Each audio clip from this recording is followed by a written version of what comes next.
Good morning, ladies and gentlemen. My name is Greg Mikulowski from ForexLive.com. Today's date is October 7th, 2022. We have non-farm payroll coming out in just a few minutes, so I thought I'd go through some technical levels that might swing the bias one way, or that should swing the bias one way or the other for the major currency pairs, so you're aware and prepared for those levels and for those trading opportunities. So let's get into it.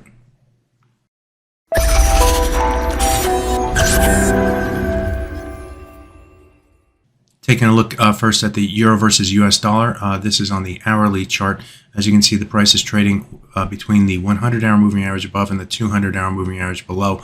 Also, it's trading between the 50% retracement of this move to the upside that we saw from the low price last week. This is the lowest level going back to 2002. And we saw a rotation all the way back up to the nice round, almost round level of 1.000, the parity level. So the 50% comes in at 0.9766667, and on the downside, first off, if we move below that, the 200 and the 50% retracement, that would increase the bearish bias.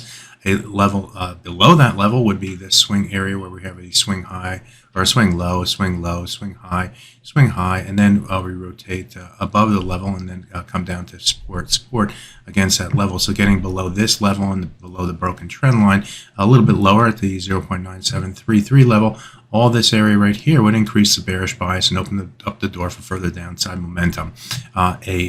What would move that price that way is some number that would allow interest rates to move higher. So a stronger number most likely would lead to a higher dollar through here, and it would have to be unequivocally, I guess, a little bit more stronger than expectations, or stronger than expectations, I should say.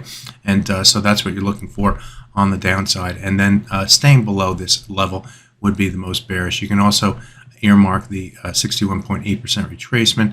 That's where it corresponds with this swing area through here around the 97.12. So getting below here, this area, and the underside of the broken trend line, and 61.8% retracement would open the door to the downside. On the top side for the euro versus US dollar, what do you want to see? Well, on the top side, there's the really the first key level is going to be the 100-hour moving average. That comes in at 0.98745. We could go up and test that and rotate to the downside. If it's a more neutral number, if it's more Goldilocks or weaker number that's going to cause interest rates to move lower, and the dollar to move lower, perhaps, we could see the move back of the 100-hour moving average in this swing area here. The swing area goes back to all the way through here, where swing low, swing low, swing low, swing low. And then we had other levels through here where the market, you can sort of see dissect the level. I'm not saying it was perfect, but it's an area through here, joined with the 100-hour moving average, that if we moved above, it would be more bullish. Also keep into consideration this level up here, 0.99515. It's ahead of the parity level, the high prices that we saw this week. But moving above that level would take the price back above. I'm going to go to the daily chart, and if you take a look at this low right here, this is the July 14th low.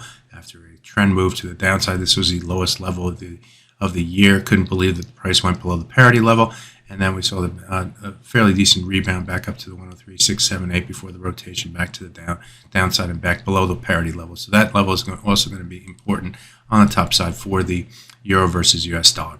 Now let's take a look at the sterling versus US dollar, and if we look at the daily chart first, we came down and tested the broken trend line right here, and also the 38.2% retracement of the 2-month range from the August high to the September low. That 38.2 comes in at 1.10944, and that's about where the trend line is as well. So with the current price trading at 111.92, it's about 100 pips away. Getting below that level at 1.10944 would be somewhat bearish. So keep that level in mind. 100 pips away to the downside, it would open up the door for further downside momentum. But as we know, this pound versus US dollar has some fairly broad ranges here. So going to 100 pips is really not a tall order in this pair. So keep that level in mind. Also in mind is the 200-hour moving average below, which comes in at 1.1112. Also the 100-hour moving average above at 1.13048. So on the downside, we're currently trading right between those two moving averages. They are, almost 200 pips pips apart. So we're about 100 pips away from that level on the downside. Kind of corresponds with this area right here, 10944. So our first target is 112 and then 1094 on the downside. Then we're going to look for the 38.2% retracement, 1.10589 on the downside to get to and through.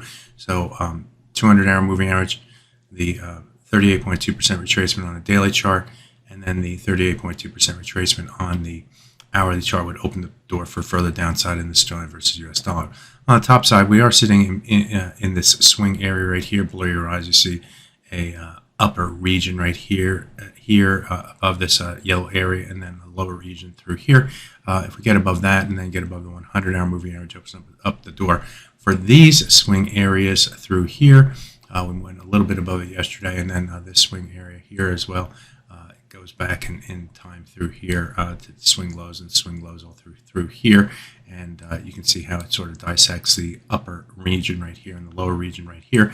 And we came up into that area this week, only to find sellers on the break above it, not once but twice here. And so it's sort of similar to this. So this swing area, get above those levels, more bullish for the sterling versus US dollar. Let's take a look at the dollar versus Canada, because they have a jobs report here as well. And this is different than the euro and the sterling in that we're above both the 100 and 200-hour moving averages here. So we have a little bit more of a bullish bias here on our top side if that bullish bias continues. So we see more dollar buying. So the US number is stronger than the Canadian number. We should see a rotation toward the 138 to 138.36 level. That was our high price that we saw in last week's trading, last Friday. And then we have these other highs from last week as well, which formed our ceiling between the 138.07 and 138.36. So those are the levels that we need to get to and through on the top side. On the downside, of course, getting below the 200-hour moving average and the 100-hour moving average would open the door to the downside for this currency pair. So there we have the euro, this pound, and the dollar versus Canada. My name is Greg Michalowski. Good fortune with your trading. Risk is high during the unemployment report. Be aware of that. Bye-bye now.